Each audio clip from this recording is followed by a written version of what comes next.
All right, dope. Let's do this. All right, so let's start off with the same question I always start off with. You know, when people tell you to be your authentic self, or when you hear the word authenticity, what comes to mind for you?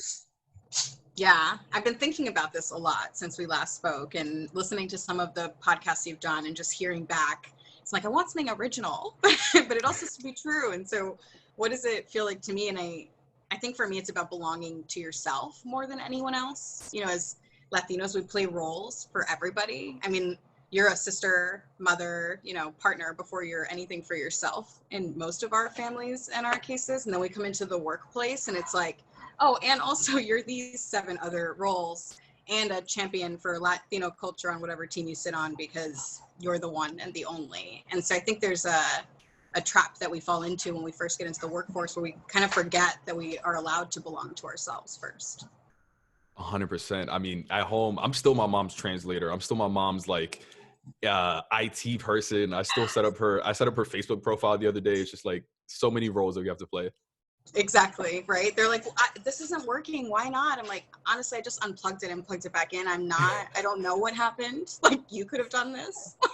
I actually hate when I go to IT. Well, used to go to IT. And then I felt like my mom, because they would tell me so often, it was like, did you restart your computer? And I was like, no. And then automatically it fixed it. I've never felt so old. Oh, I always get, have you updated it? And I'm like, probably not. I'm going to say no. Like, every time. That's so funny. Wait, so tell me about those roles that you played like really early on, like within the household, some of those early experiences. Well, I'm the oldest, so there's always, I think, the added pressure of being the oldest in your family. And I'm first generation on my mom's side, which is something that I think was like very clear to me from the beginning of, you're going to go to college, you'll have a specific path. And so I remember my mom saying like, oh, you used to tell us you wanted to be a lawyer, which I can't imagine ever wanting to be a lawyer, but I think I just knew it was like a job parents were proud of. And so I'm like, that's the job that I'm going to grow up and have at some point. But it wasn't a passion. It was just like a good immigrant daughter, right? Comes here, gets one of the 5 jobs that you're told exist in the world. And like, you go and you do that thing of doctor or lawyer or maybe policeman, but there weren't, God, I didn't even know diversity and inclusion was an organization you could work on. I didn't know project managers existed as a role. And so, yeah, I mean, you're the first generation in your family, immediately it's like, pick something of success so everyone can be really proud of you. So I think there's like the pressure from that. You also are meant to set the example while helping raise your siblings, right? Because it's a village. I wasn't allowed to be a part of after school activities because I had to pick my brother and sister up from their after school activities. And so it was like, I had to be home by a certain time so I could go and meet them when they finished middle school and elementary school. So the concept of like taking on all of these roles, I think, comes really early when you're first generation, especially in Latino families. Did anyone tell you that, hey, I think you should be a lawyer? Like, that's like, I would be proud of you if you were a lawyer. Or did you just like take that on yourself? Like, where did that come from? Yeah. Well, so my dad, to share a little bit about my parents' background, which I think says a lot about kind of my ideals for success. My dad was the first in his family to go beyond even a bachelor's degree. My father got his specialization in chiropractic care. So he's a doctor and he's also a fireman. So, we never stop working. We have like 6 jobs. So my father works these 2 different jobs, but it was very clear to me, like, you study, you work hard, you're meant to go to college and then do these next programs. My mom, I think, was such a clear example of a lifelong learner because she started going back to school when I was, I don't know, maybe in high school, maybe 8th grade. It might've been the year like right before I went into my freshman year of high school. And she just started to get her bachelor's then. And then by the time that I was in college, my mom was getting her like 2nd master's degree, like, and was continuing from there. And so I knew education was important. And I knew that jobs attached to a great deal of education and complexity were the kind of jobs that we were meant to aspire towards. That, I think, was a clear picture for me and my household. Very interesting. Didn't know that. Yeah, I mean, those are some dope examples to grow up with. I mean, you hear a lot of this like first generation stories. It's not that story that you hear often, right? It's like they give up so much of where they come from and then they come here and sort of like struggle, but education really like helps set your family apart, I'm sure. Yeah, I mean, so my dad was second generation, which I do think is a Gotcha. key difference. But even if, so like I went to Rutgers University, and while I wanted to go out of state, I knew I needed to be close to home. So it's like I want to have the experience of going away for college, but I need to be home on the weekends to help out. So I wanted to go somewhere that would be close enough, and I was living in New Jersey. My dad also started his bachelor's degree at Rutgers, and he actually left. And when we talked more about why, the culture and the racism that he felt being at that school at that point in time in his career and being Latino, he couldn't handle it. And he ended up transferring and going to Montclair State so that he could come somewhere closer to home where the body of the students would be more diverse. And so like even those kinds of pieces, right? Like, yes, my dad was first generation himself and had more opportunity. He made very clear to me from a young age, just because you have some opportunity doesn't mean that all of those doors are going to be open for you. And you're always going to need to really prove yourself in your space. Wow. And what were some of those experiences like? Did he share? Well, I mean, so for my father, I know there was a lot about, even in his own family, I think sometimes issues with like, are you a real doctor if you're a chiropractor? Which like, do we ask those same questions of white, doctors in the world who are chiropractors? Are you like a real doctor at this point? I don't know. And I know that he would talk to me about his guidance counselors and just the lack of direction, which I felt when I was at Rutgers. I felt it in high school. I had a high school guidance counselor who wanted me to take home ec, which was in my high school traditionally where all of the pregnant moms were. That was like the class that they would take. What So is my home mom, ec? it is like cooking and like, What? yes, this is a real Wait, class. It that's still a that's a happens. co- Still that's a happens in high course. school. I Yes. I And want so to. like I wish I signed up for that. this was only people who were pregnant. And of course, like, not of course, sadly, mostly we're Latina. And so then we'd be like, fall into this, well, you're Latina, you're probably going to get pregnant. Let's put you in this class. And my mom was like, absolutely not. You are not going to put her in that class. And then when I went to apply for college, my guidance counselor told me, actually, you should save your money and don't apply to the 4-year colleges, apply to community college. After 2 years of community college, you can transfer. You're probably not going to get into Rutgers. You don't want this. The application fee was like $65. Like, let's Yeah. just to be really clear, like save my money so that I don't have this like terrible thing. I ended up going to school there. I got into every school I applied to, but it's like, there are people who are going to look at us and make different assumptions about what we're capable of. I was really lucky to have parents that could step in and say, you're actually not going to set her limitation there. That must have been. I could imagine like if my mom told me that at a young age, I would have been like, "Mom, you don't know what you're talking about. That was in your day. Like my day's different. Things are different now." Like, Yeah. what Don't was we that? wish? Yeah. Well, yeah, for sure. But like when he gave you that advice, were you just like how did you take that? And then also then when you experienced it, was that a whole nother reaction? I mean, I can remember experiencing microaggressions or racism from when I was a really small child. And I know, I've listened to a lot of the podcasts you've done, and a lot of women talk about this, but I think there is such an importance to talking about our hair that it Hmm. is worth underscoring. Like, I was in maybe 5th grade when I was asked, like, so will your hair stay straight until you wash it?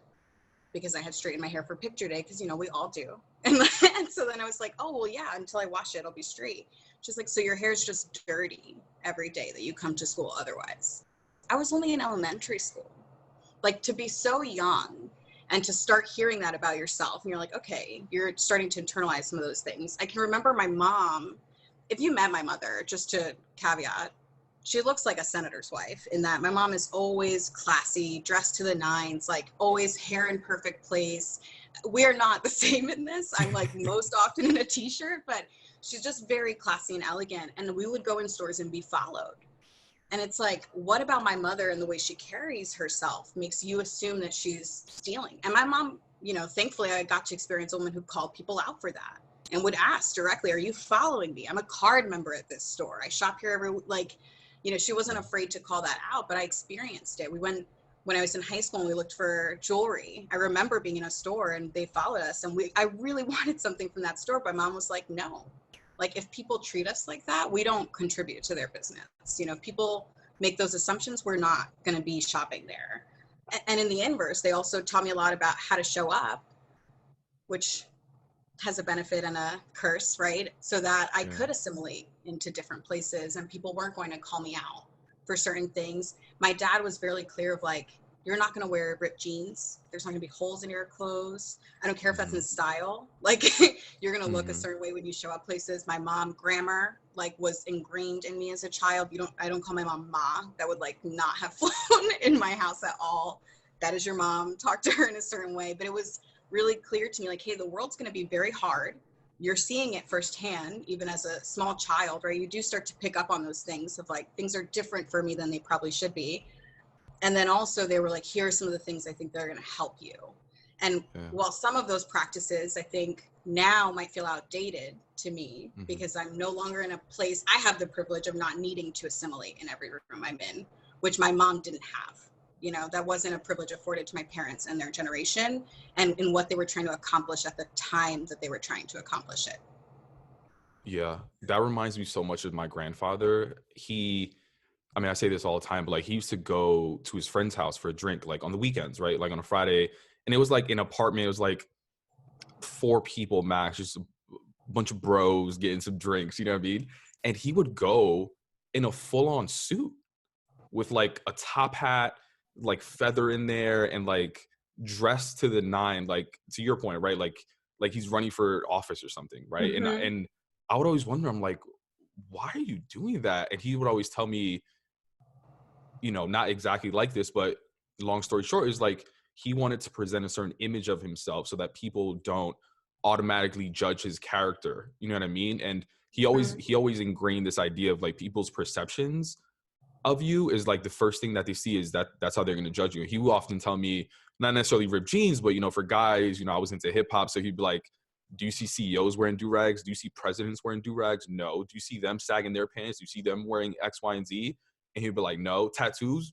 Don't you dare. Earrings? Yeah. Don't you dare. So like all of those things. But to your point, like he was doing that because he felt the need to assimilate for so long. And now like I'm in a privileged space where like I may not need to assimilate as much. Have you had that Mm-hmm. conversation with your mom as well, as far as like why she was dressing that way at It's all? interesting. A phrase I heard a lot growing up was dress for the job you want.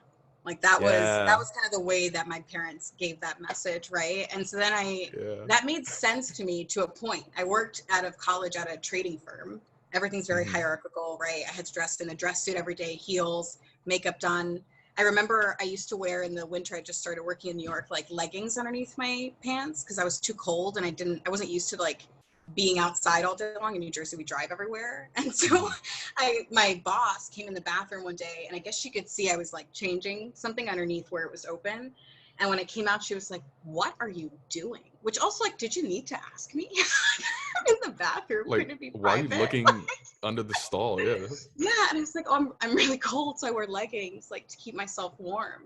She's like, it's really strange. Don't change in here. I was like, oh, okay, like I need to be it was a very corporate, my boss used to make grown men cry.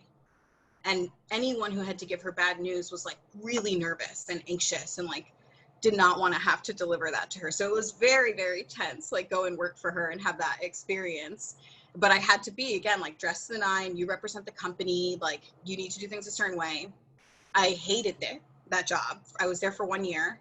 And at the end of the year, I think I was calling my mom probably every week crying. I'm like, Mom, I hate my job. My boss is terrible. Like everything is terrible. And she was like, finally, honey, when I ask you about your job, I don't care about your work. I'm actually asking about how many jobs you've applied to. Like you need to find another job. But me, I was like, first job out of college. I wanted to be a Hmm. success. I wanted to prove I could make it in the city and do all these things. And so I started working from there at a startup firm. And it was only 10 people. And so I went from suits every single day, heels, makeup done, to wear a t-shirt. I don't even care. Here's your laptop. Just get the work done. Like no one cares what you look like here. Yeah. And Yeah. then I went to my next startup after that, and it was the same thing, and except more. Like people were totally themselves and owning it. And so now my mom would say to me when I would come home from work and I'm visiting her and I'm wearing a t-shirt, she'd be like, honey, dress for the job you want. I'm like, I am. It's an engineer. Like Yeah. that is the job I want. Which My is like a mom, fun way of that conversation happening, you know? yeah, my mom thinks like my job's a joke. She was like, "There's no way you have a real job dressing like that." And then she Oh, sees the CEO on like TV. It was like, is your boss wearing flip-flops on TV? And I'm just, yeah, it's hilarious. yeah. I mean, my mom came into the office in both companies that like I've worked at that were major tech firms, and she walks around and she's just like, it doesn't look like you're working. You're all just on the computer. Like, what are you doing? She's like, I don't, everything is built. Like, what, there's just like such a gap, you know? And like, Yeah. what a work. I mean, even in the role I'm in now, I don't necessarily recommend everybody job hops every 1 to 2 years, but it's been a great benefit to me in my career because I've had such a wide scope of just the different kinds of projects and aspects that I've touched.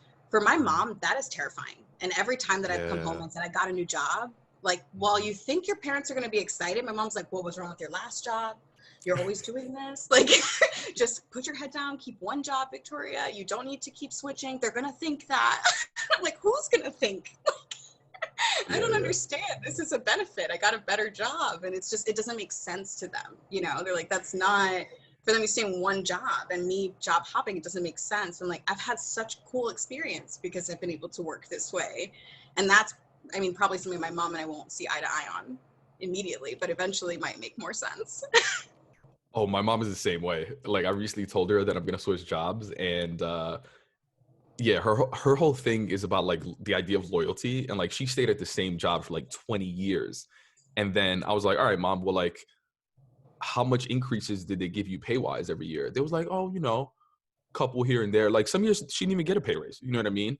Like you can only increase your salary a certain amount, but for them, it's just like they value more safety in a lot of ways. Like I don't, like in some ways our parents are very risky, right? Like they've come to a brand new country, they left everything they know, but like once they're here, in a lot of ways they're like, oh, now I gotta play it safe. At least that's how like a lot of people in my family were. So yeah, I tell her the same thing, and she just like thinks I'm crazy.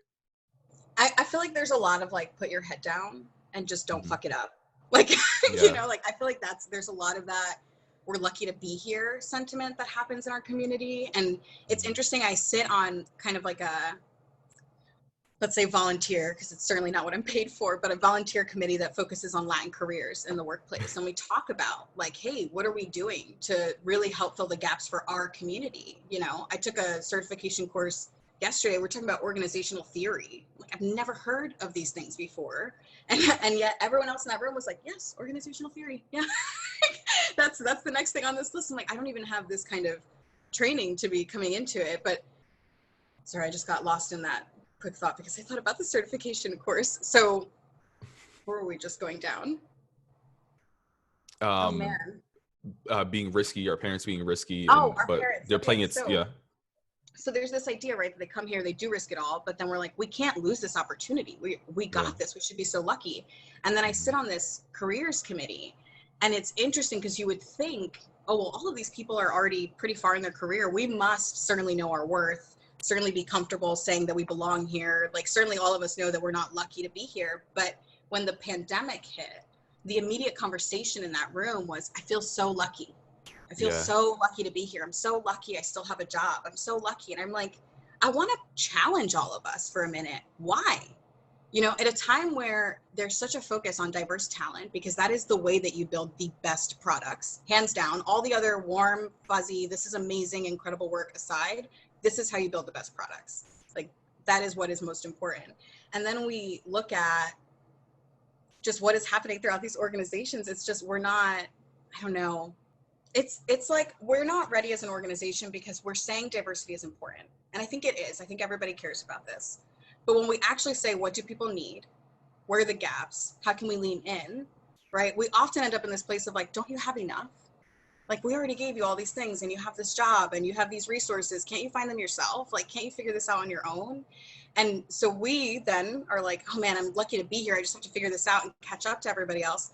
But this is an important time for D&I. So how many companies are all trying to hire diverse talent, are like, I need to have a diverse workforce to produce this product, but aren't ready to talk about inclusion, aren't ready to make sure that we have the support in place for those people, so that when I come to this job, I don't feel lucky necessarily to be here. Sure, I'm glad I'm here. I love this company, but I want to feel like, actually, this company's pretty lucky to have me. Look at this incredible skill Mhm. set I bring. look at all of this talent, look at the resources, and now I can take what they've given me and go exponentially farther. But we're like still in this space of, I know what I need, but I don't want to ask for it because I'm lucky to be here. And the company, even though D&I is important, you know, they're also kind of saying I'm lucky to be here, and that we're not ready to talk about both. And you can't have diversity without inclusion. It will fall apart just every single time. 100%. I think that Yeah. was working I've in a way I can say. Like, how do I say that big, overwhelming thing? But it's just, if you don't have inclusion, people can't be themselves. And then what is the point of having a diverse workforce in the first place? 100%. I mean, diversity is obviously the first step, right? It's just getting the foot in the door for those individuals. But once you're there, it's rough. It is not easy. I'd love to hear about your experience as well. Speaking about inclusion, like even that first job, you mentioned like even at a young age, you struggle with identity and authenticity, something as natural as your hair, right? Like going Mhm. into that first job, what was that experience like in you wanting to be yourself, but then, you know, dealing with like societal norms of professionalism? Yeah. Oh, well, what I can Ooh, share is well, I'm like, that's a big one. When I met my partner, I was 17, and he shout out thought to I was Bay. Italian. Yeah. He thought I was Italian because I had red hair. It was straight every single day. You know, I have freckles. Like, I speak, and this is something that we've talked about. He's like, you spoke English so well. I'm like, there's a little bias that I'm hearing in that sentence. But you know, like he didn't even know that I was Latin. He hadn't seen my curly hair even when we first started dating. So then going into a first job, you know, you hear, and we're raised this way. Every special event, where are you? If you're a girl, you're at the Dominican hair salon. They're putting your hair in Hmm. rollers, then they're blowing it out. Like, which is an interesting thing in itself when you think about the place of culture that the hair salon is, but you end up sort of erasing part of that culture in the process. And so you're raised on this, like, if you want to look good for a special event or look professional or look, etc., right? You straighten your hair. And so when I got into my first job and I was definitely straightening my hair, you're like thinking about, okay, what do other people watch? Not to mention everyone was older than me and white. So I had no idea what references they were talking about. And we would go to lunch and like, I don't know what anyone is even saying right now. I don't know what show that is.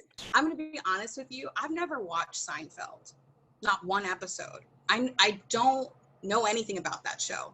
Older white people at my job love that show, and they talk about it all the time. They're like, remember that episode on Seinfeld? I'm like, no. Yeah. And the I'm not more gonna you lie. explain it, it doesn't become more clear.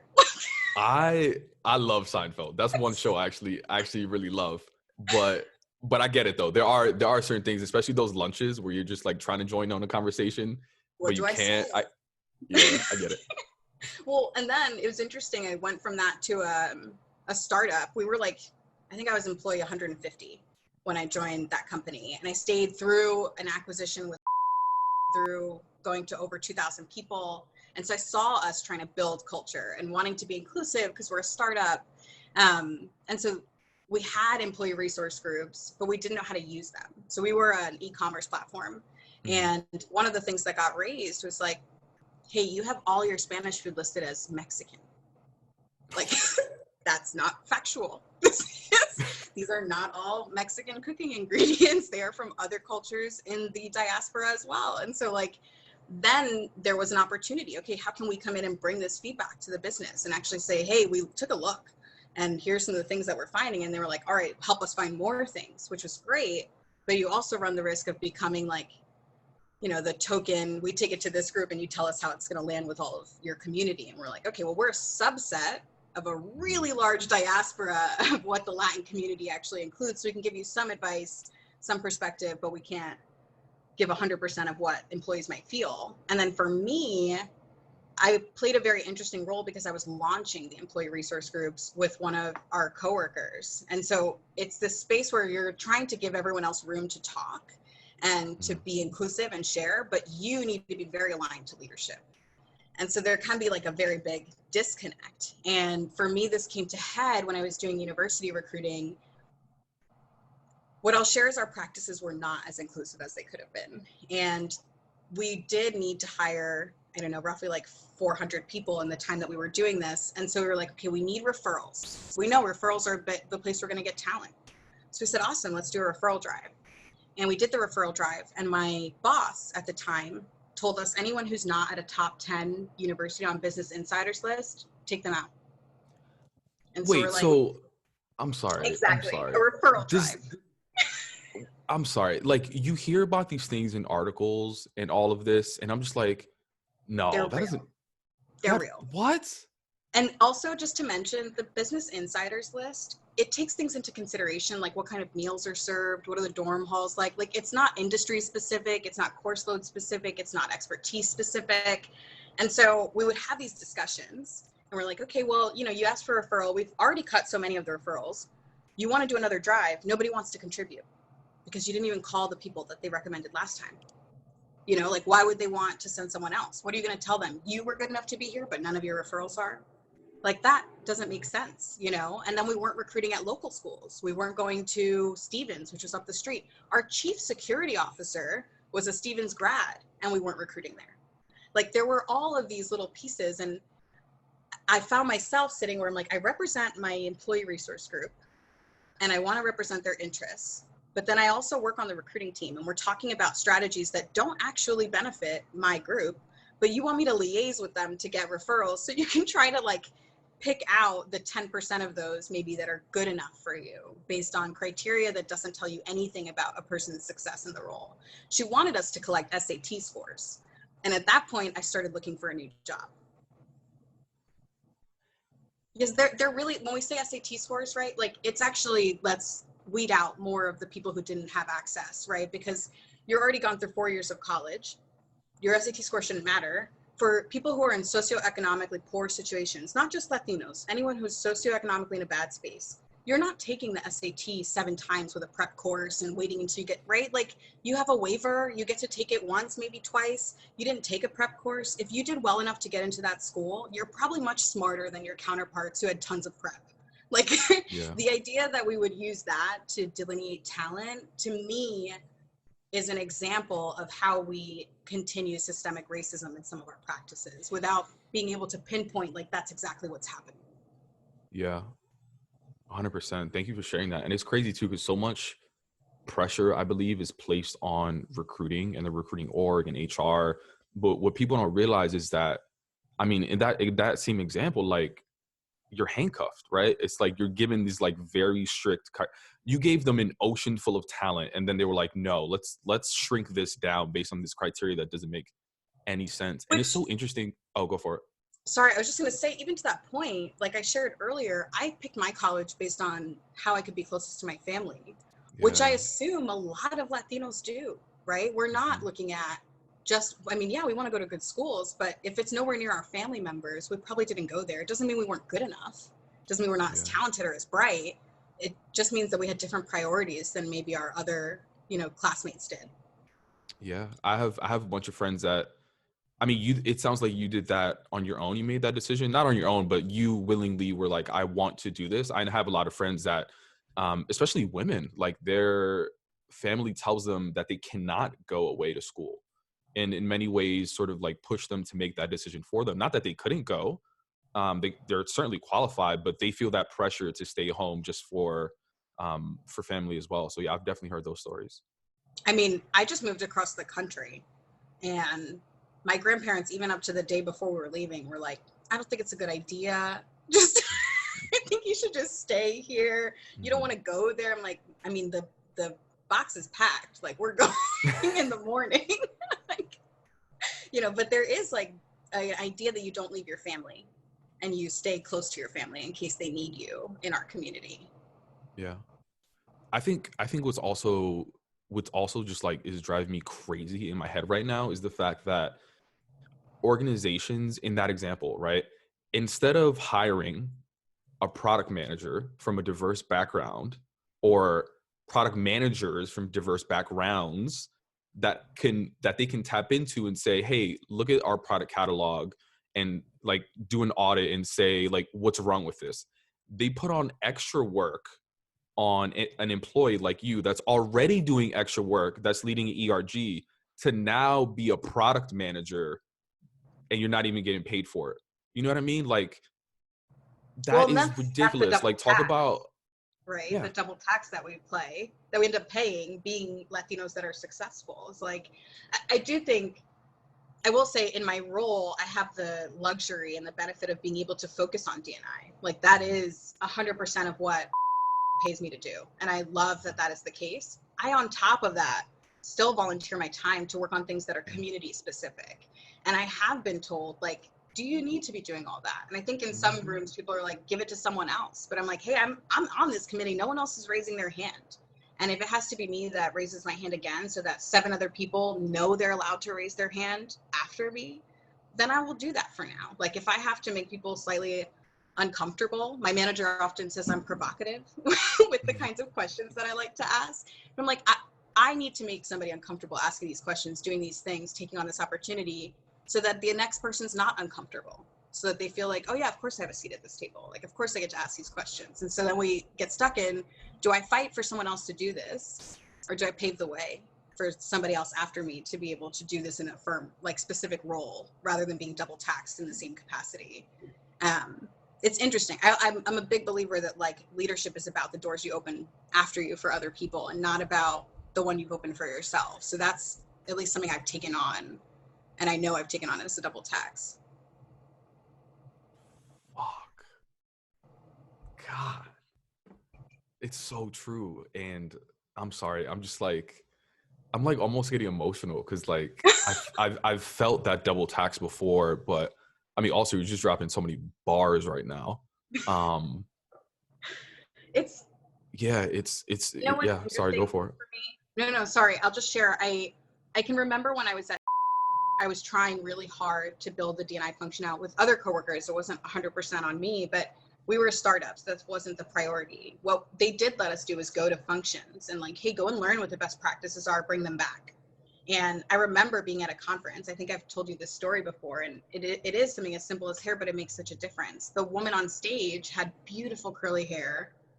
I want to assume she was Dominican just because of how gorgeous her curls were. And I feel like typically Dominican women have this like beautiful head of hair, but just beautiful. And she was sharing about like, hey, I used to get really fucked up haircuts because I would show them what's in the magazine and they would do it. And then I would wash my hair later and look crazy because that's not what curly hair looks like. And I thought, wow, not only is she on the stage in her hair, but she's talking about it and talking about the disservice that society has done us by not providing examples of representation in our culture. And that was such an aha moment for me of like, I don't need to be changing the lives of every single person, but I can do small things that maybe are uncomfortable for me. Like I happen to hate public speaking, but I do it quite often because that's going to give somebody else the room to say like, oh, I could do that. Like that could be me. I could do that. I could do something even bigger than that. You know, I didn't have those examples for myself. And so it was really important to me that once I found them, that I also took on the responsibility of emulating that for other people. We used Yeah. to bring students in from local schools to office in New York, and we would do whole roundtables with them. And it would be people who look like them, talking to them about these Yeah. roles and here are the things that we do. And one of the directors for the school actually pulled me aside after one of the sessions, and she thanked me for wearing my hair curly while I talked to the students. She's like, Yeah. they don't see anyone that looks like them. Like these moments that for Yeah. us, right? Maybe at the end of my day, I don't want to spend an hour and a half, you know, with kids who are in high school and teaching them extra things when I'm tired and I want to go home. But I don't know what I could inspire somebody in that room to do that would be so much bigger than anything that I've accomplished on my own as myself. And how did you get to that point from those early years, like growing up to even that first job experience to like where you are now, where I cringe when you said the word provocative, but where you are, you know, this confident person that you are now? Like, was it one moment for you that stood out? I mean, I don't think it was one. I will say I think there are inciting events that happen in everyone's life that flip a switch for you and you see things differently. Hmm. And I do think I've always tried to live with those kinds of things and morals and like, hey, I'm going to stand up for people and this is going to be important to me. But when rubber hits the road, you know, what do you actually do? What impact do you have? And I cannot just speak up for myself. I need to be a catalyst for my community. Like that has to be the way that I'm entering rooms. And while I have been told I shouldn't necessarily take this approach, typically in my job, what I do is I say to myself, if something is off and I want to ask about it, do I think asking about it will get me fired? And if I think it will get me fired, I will probably rethink how I want to ask that question. It doesn't mean I'm not going to ask it, but I need to think deeply about how I want to approach it. But if the worst that happens is someone is like, that was too much, or you can't ask that, or we don't have the answer, I'm going to ask the question. And everyone in the room might be a little bit uncomfortable, but I was a little bit uncomfortable when I first entered all of those rooms, and I have adapted. And I think that we can ask the same of our colleagues as they interact with us, and we show up as our authentic selves and own this space, you know? Even in that year, the manager I had, I remember her asking me, we were having a big conversation about inclusion and diversity and my experience and why does this matter? And she was like, and she's an incredibly supportive, one of the best managers I've ever had. She looks like a model. She's tall. She has beautiful, long, flowing red hair. She dresses excellent. All of her shoes are gorgeous. And so we're sitting and we're talking, and she's like, do you really feel like you have a different experience here, like here specifically, than I do? And I appreciate that she asked me the question, because she asked it really wanting to understand, like, what are the real differences? And I was like, do you ever walk in a room and you're the only one? Just ever? She's like, no, I don't. I was like, that's just for me to sit at the same table as you, let alone for me to disagree with you. Like, that is my experience. If I can boil it down just to that for you. When I look around, people don't look like me. And sometimes even when they do, they don't speak up for me and for my community. And so, like, how do we start doing that more and more over time? Again, I think it's something I was always taught. I think my mom really ingrained to me, you help out others, you look out for others. And either we take every opportunity to move ourselves forward, or we're wasting time, you know? Yeah.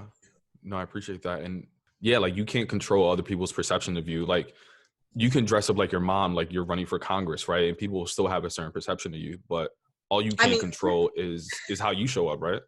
Yeah. I'm laughing because I think about when I was in high school and in elementary school, my mom was the person who dressed me more. Like, here's what you're going to wear. Oh, yeah. And my friends, I remember one friend specifically would ask me or tell me, like, you dress white. Like, why do you dress like that? Like, you dress white, or you talk white, like, which was very interesting for me. And I was going to ask about that.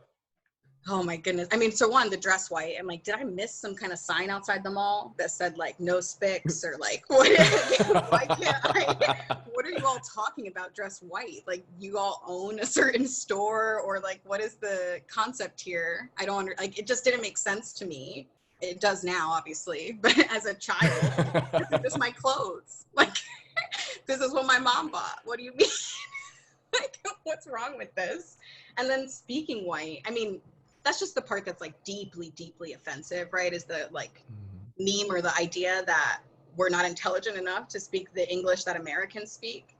And I'm like saying that very specifically because even English in this country is so poor at times. And then we think about, like, I mean, I've worked jobs where people tell me to my face, your English is so good.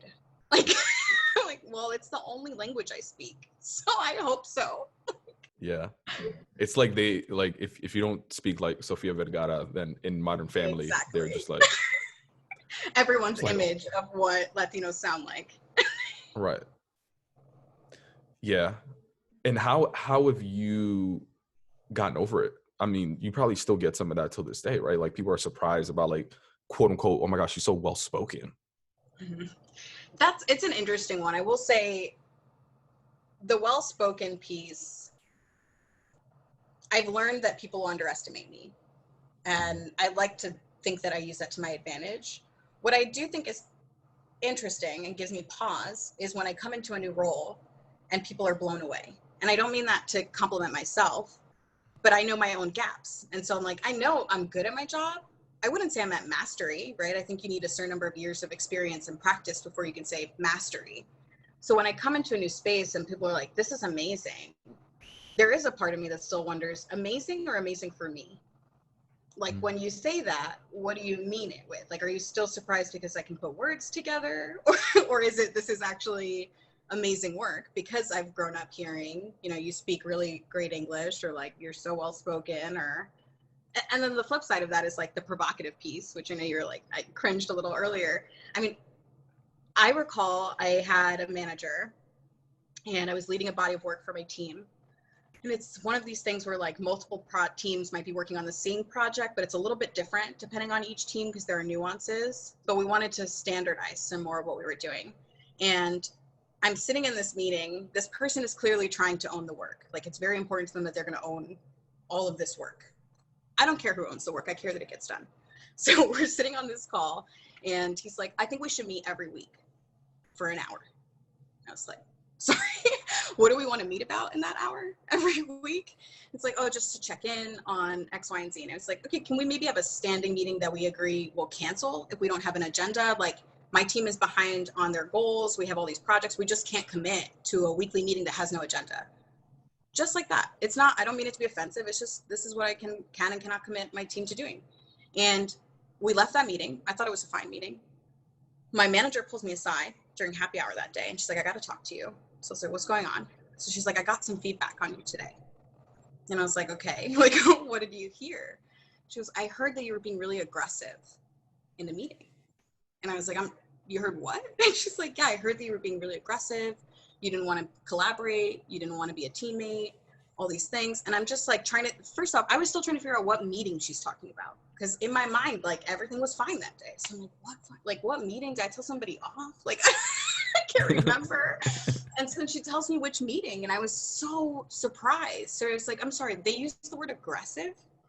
Like that was the word that they used? I want to be specific. She was like, yeah. And I was like, I'm 5'2". Like, are you physically intimidated by me? Like, you know, I'm the first person in this office every morning. I say good morning to everyone. I bring in baked treats every other week. I say good night when I leave the office. I always offer to help. What about me was aggressive in that conversation? And if my white male counterpart had said the same thing, I can't attend a meeting that doesn't have an agenda weekly for 1 hour, would that have been aggressive or would have been sensical? Like, that makes sense. What was more painful for me is the person who gave the feedback was a person of color.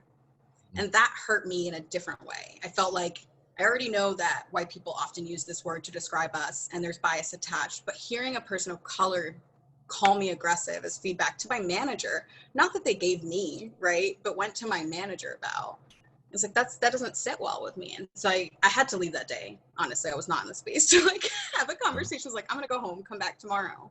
And I pulled the guy aside and I was like, one, hey, I thought we had a good relationship. And so I wanted to clarify a couple things. Like, here's what I heard in feedback yesterday. I wanted to talk about the word you used, aggressive, very specifically. And I wanted to talk about why you felt the need to go to my manager. And after we had this long conversation, I mean, at one point he was like very emotional and apologetic and like 100% I shouldn't use that word. I won't use that word again, so on and so forth. I hear that word used to describe people of color, specifically women of color, all the time. And I still have to say, like, I wouldn't use that word to describe that person. And I work in a space where we're supposed to be aware of these things, you know, but it was just very, very interesting to sit in that room and hear that and then have that conversation with him. I thought it ended there. We came to a good place. And then months later, I was up for scope increase. So not like an actual job change, but I was going to take on additional work to lead that I had really already been doing. I think you know this already. Everything is lagging, right? Like you've already been doing it and then you get the title. Yeah. So I was already leading this work. I interviewed for this role.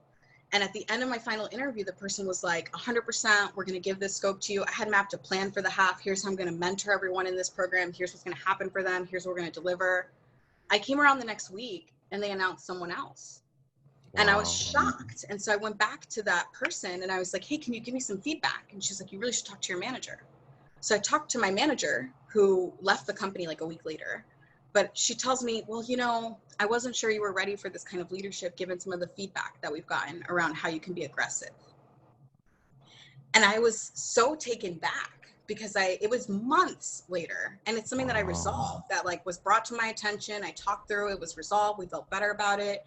So I was like, can you tell me like, and this is I should clarify, my manager Skip now, who's giving me this feedback. And so I'm like, can you clarify when you got that feedback about me? And she's like, well, I don't want to give specifics away, which is like, I already know what we're specifically talking about here. We might as well have a honest and frank conversation. Like you're not hiding details. And so she basically was just like, yeah, I heard that you were aggressive in this meeting. And I was like, I want to be the employee that sits in front of you and takes the feedback in and just like implements it tomorrow. And she's like, yeah, so do that. And I was like, but I fundamentally disagree with what you're saying to me right now, because I don't know myself to be an aggressive human being. And the situation that you're referring to, I've worked through with my colleagues. So if there are other instances that you can think of that we should discuss, I'm happy to do that. But I would really appreciate if people stopped using the word aggressive to define me. I think it's really hard to counter. Like, you can't even argue for yourself without almost like making that true about yourself because you chose to defend. And so it was just an interesting moment for me to be at the company we're at. This is the best place I've ever been in terms of experience as a diverse person, but to so clearly, like, you know, see the through line of what happens when we use words like aggressive or provocative to describe Latin women and how that can follow you in your career, not even just in the one moment where that is happening. Yeah. No, it is wild because it's not just about that one incident, which to your point, like you resolved and had a whole conversation about, like it stuck with you all the way and affected the bag. You know what I mean? Yes. It's wild too. Like I've been labeled as aggressive as well at Facebook. I can't even imagine you as an aggressive person. Yo, the crazy part was that they were like, I was in like a team meeting pretty much. Like we were like going back after a meeting and like the team was being aggressive with me. I was like, yeah, but then like my comeback was like the aggressive part. Whatever. Anyway, we're not allowed to react. Don't you know that? But it's crazy too because like aggressive. Well, that whole like calendar thing that you did, right? Like a white male counterpart, that would have been like, ooh, I love how Chad is ruthlessly prioritizing. But like we Business get the labels. Strategic. Look at him. Yeah, yeah. Not afraid to challenge the status quo. Yeah. He would have got promoted off of that, right? Like a male counter would have been like, that person knows how to prioritize and get shit done. But when we do it, it's like, God, don't you want to use a softer tone when you like, do I have to? I don't consider myself to be aggressive. I think I can be very direct and I'm not afraid to ask hard questions. But again, we reward other people in the business for those same characteristics. Yeah. No, I agree. And I know we're almost at time, so I'll wrap up with this final question. As you look forward, you know, as you continue this journey, what's one thing that continues to empower and inspire you to continue being your most authentic self?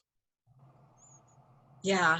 I mean, I think it comes back to what we were talking about earlier and what it means to really cast shadows for people behind you and open doors for other people. And that is like what really pushes me through uncomfortable moments and asking the hard questions, even if I don't know exactly what the outcome might be for me to ask those hard questions. But I want the answers to be available to people after me. You know, I meet with or talk to, meet with sounds like such a business term, but I talked to my little cousin and she's in high school and thinking about computers and wants to build her own and talking about coding and worlds that didn't exist for me when I was her age, definitely didn't exist for her dad when he was her age. And that keeps me going. You know, how do I give that opportunity to the next generation or group of people?